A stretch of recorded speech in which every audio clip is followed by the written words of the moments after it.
Hello everyone, I am Queen of Horror. In today's video, I will be covering the deeply disturbing and terrifying events that led to the death of Anneliese Michel. Her possession is one of the most famous possessions in the world, and went on to inspire the movie The Exorcism of Emily Rose. Welcome to the Devil's Hour.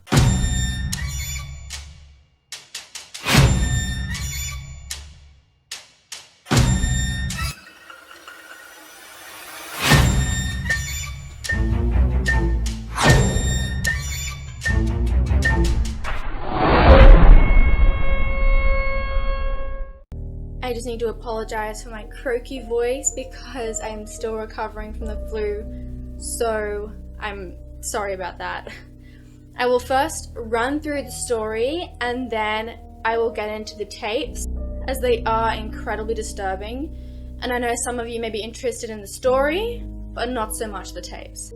Anneliese Michel was a normal Catholic girl born in Bavaria, Germany in 1952. She was brought up in a strict Catholic family. Her father was a trainee as a priest and three of her aunts were nuns. On September 1968, Anneliese experienced a seizure for the first time. She experienced a similar episode on August 1969, and her mother decided to take her to her family doctor, Dr. Wont, and a neurologist, Dr. Luthi. Dr. Luthi brain scanned her and found nothing wrong, so they came to the conclusion it was an episode of temporal seizure.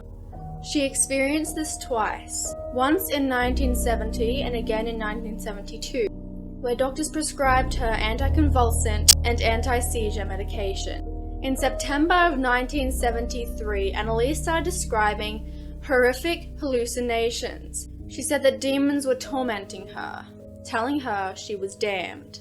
Anneliese began to claim that the devil was inside of her. She also reported smelling burnt feces. But this wasn't just her. Many others who had been around her claimed to have smelt the foul smell radiating off of Anneliese. Anneliese's mother went to Dr. Luthi, who suggested seeing a religious official. Anneliese was eventually diagnosed with epilepsy and put on medication. But in July of 1975, her condition intensified dramatically. She stopped eating, began eating flies, spiders, and coal, and even licked her own urine off the floor. She destroyed anything holy and began tearing at her clothes. Anneliese then crawled beneath the table and behaved like a dog for 2 days. Family members and other witnesses claim Anneliese had exhibited, quote, close to superhuman strength. Her sister claimed she looked, quote, as if she were a rag doll. Though at first the church denied to help Anneliese, with the help of Pastor Alt, who gave evidence to the bishop, along with a written letter from Anneliese, explaining that she wanted to suffer for other people. The bishop then approved the exorcism. On September 24th, 1975, the first exorcism would take place. Father Renz and Father Alt allowed some of the exorcisms to be recorded. Anneliese mentioned the names of these demons during her exorcisms. If you've seen my other videos, you know I believe in the saying, demons are like dogs and come when they're called. So I will be putting the names of these demons along the side here, just for my safety and my family's safety. She even mentioned another demon and provided accurate details about the real person, who was an excommunicated priest. She also mentioned many damned souls who exhibited themselves through her. Although as a Catholic she knew that taking her own life was a sin, she still tried many times. By May 1976, Anneliese began biting herself. Her family had to restrain her to stop her from harming herself, but more dangerously, she refused to eat. She described the condition, quote, not being permitted to eat. She weighed less than 80 lbs, but still exhibited great strength. By June 1976, Anneliese's face was completely sunken, and she refused to visit a doctor despite having extremely high temperatures.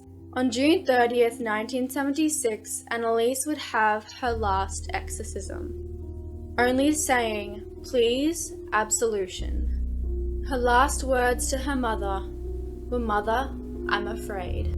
The next morning, she was found dead in her room. She died at the age of 23 after 67 exorcisms, which had ruptured the ligaments in her knees due to having to kneel over 600 times during a period of 10 months. Reports said the time she died, she weighed only 68 lbs. She was suffering from pneumonia and died due to starvation, emaciation, and malnutrition. In 1978, Mr. and Mrs. Michel, along with Father Alt and Father Renz, were accused of homicide and the case went to trial. As defense, they presented eyewitness testimonies, audio recordings of the exorcism, and stated that the medical treatment Anneliese would have had to undertake might have included electroshock therapy, force feeding, and even tranquilizing, but all against her will.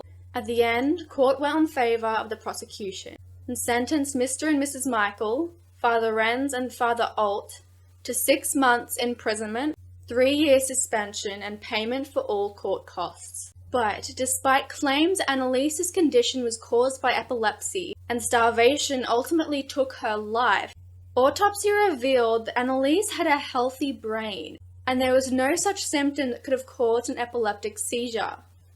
Quote, not even on a microscopic level. Even after examination, there were no signs of ulcers on her body, which is frequently found in victims of starvation. The court ruled that Anneliese was unable to make decisions for herself and should have been forced to submit to medical care. Despite the conclusion of the court, evidence that Anneliese suffered because of a mental condition is foggy, leaving her story, possession, and death unsolved. Now I will bring in some tapes from her exorcism, but I do have to warn you, these recordings are incredibly disturbing and terrifying to listen to. Der Hass drängt dich. Ne? Der Hass lässt dir keine. Der Neid über die andere Engel. Aber es gibt's nie Ruhe. Ruhe gibt's nur da oben. Ruhe gibt's nur dort, wo die Liebe ist. Ja, bei uns gibt's Nur Hass. Ja. Und wo nur Hass ist, da gibt's keine Ruhe. Nein. Und für uns gibt's nie Ruhe. Nie. Weil, In der Ewigkeit. weil er nicht dorthin kommt, wo der Schöpfer ist. Aber für uns gibt's kein so.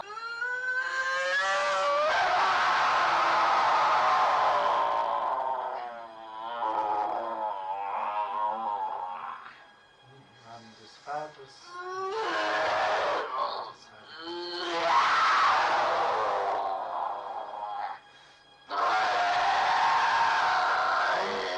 Und jetzt bin ich verdammt.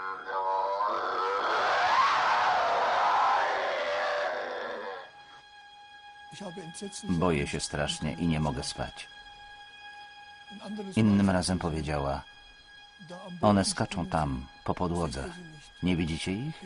Niewidoczne siły miotały nią od ściany do ściany. Jej głowa i twarz były sine, prawie czarne.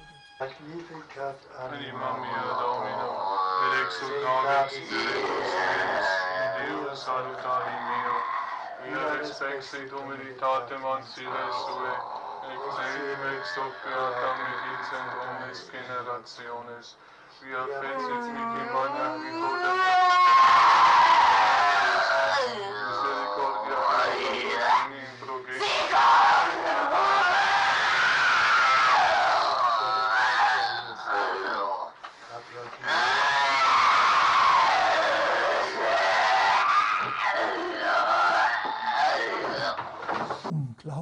Poczuliśmy niewymowną ulgę, niesamowitą. Anneliese powiedziała, jestem teraz całkowicie wolna, całkowicie wolna, całkowicie wolna. Ach, jakie to wspaniałe. Całkowicie wolna. Ojciec Renz szukał w rytuale modlitwy końcowej, aby zapieczętować uwolnienie Anneliese i podziękować Bogu.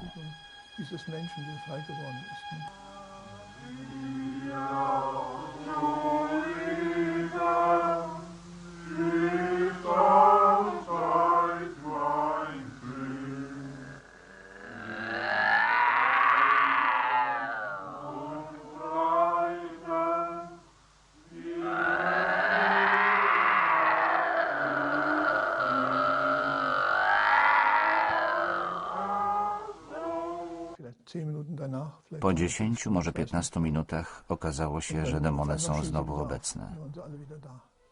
I hope you all enjoyed this video, and I hope you enjoyed the first of many episodes in my new series, The Devil's Hour. I called it The Devil's Hour because in this series, I will be talking about anything involved with the devil, cults, possessions, and demonic hauntings. And all of this will be posted at the Devil's Hour. That is 3 a.m. where I am. Lucky for all you Americans, that will be 1 p.m. where you are, so you will all be awake and ready to view that video. I hope you enjoyed this video. If you did, give me a like and subscribe if you are not subscribed yet. I'd love to have you as part of the team. I will leave a subscribe button right here and some more videos just sprinkled everywhere. This is Queen of Horror.